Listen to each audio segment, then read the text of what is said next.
Alright, here's how you're going to be able to manage your courses and information in it. So go to Manage, Courses.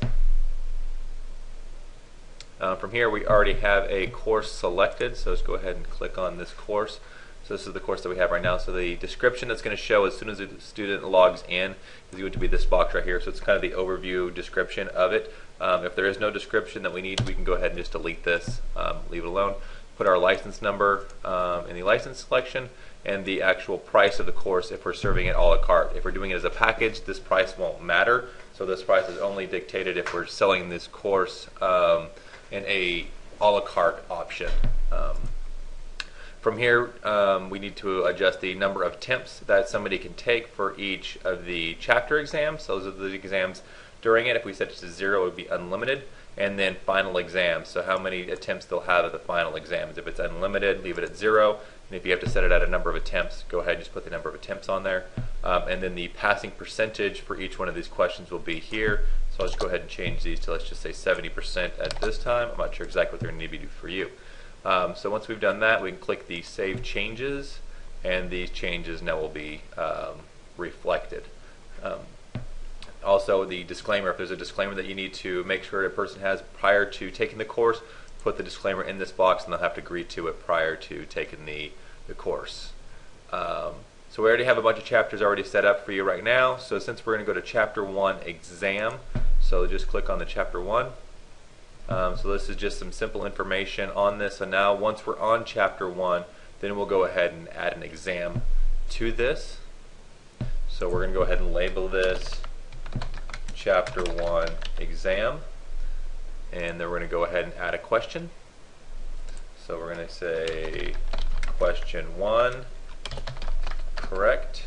We're going to go ahead and add another answer, and we're going to go wrong. So from here, we're going to go ahead and click the correct answer. So since this is the correct answer, we'll just leave that clicked. So if you want to go and click it, and this was actually the correct one, just click on that, and when you save it, this will be the one that's going to be looking for the correct question. So we'll go ahead and leave it as correct. And then if you had any notes to this, so just explaining what the correct answer was and why, then you can put your notes in here. If you don't want to put that, then just go ahead and leave it blank, and then just save question.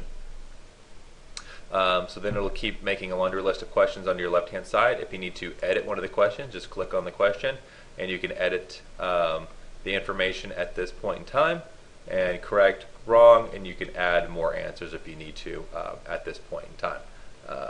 So anyhow, so that's a quick overview on that. So now let's go back to our courses again. Let's go ahead and click on the Driver's Education course again one more time. And as you'll notice, we scroll down to the very bottom, final exam. So if we click Add Final Exam, it'll do the same thing as we did with the quiz questions, but it'll create finals. And you can create multiple finals on this, as many as you wish.